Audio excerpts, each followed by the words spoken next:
శుక్లాంబరధరం విష్ణుం శశివర్ణం చతుర్భుజం ప్రసన్నవదనం ధ్యాయేత్ సర్వవిఘ్నోపశాంతయే.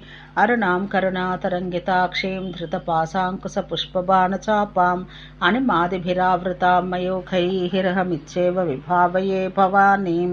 పాదారవింద శతకం.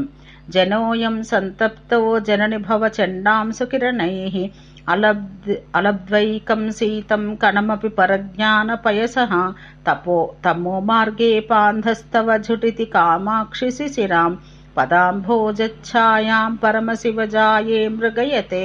జగన్మాత, నేను ఈ సంసార భ్రమణంలో పడి సంసారమని సూర్యుని యొక్క వేడి కిరణాల ధాటికి తాళలేక జ్ఞానం అనే ఒక నీటి చుక్క కూడా దొరకక అలమటిస్తున్నాను. బాటసారినైన నాకు నీ పాదముల నీడను ప్రసాదించి సాంత్వనం కలుగజేయవమ్మా.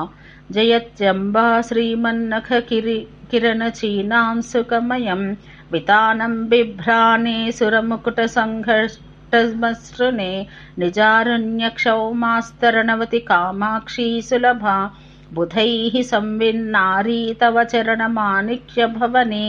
తల్లి కామాక్షి, నీ పాదపద్మాలు మణిమాణిక్యాలు కూర్చబడిన భవనం.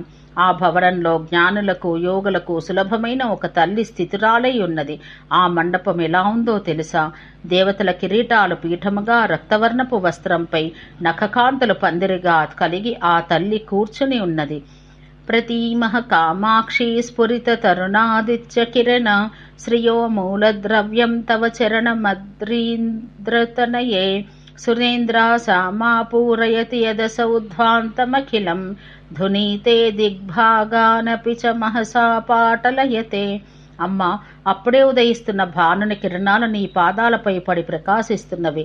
ఓ హిమవత్ పుత్రి, అన్ని వైపులా వ్యాప్తమైన అంధకారాన్ని పారద్రోలి నీ పాదాలు దిక్కులన్నింటినీ ఎర్రని కాంతి ప్రకాశంతో నింపివేస్తాయి.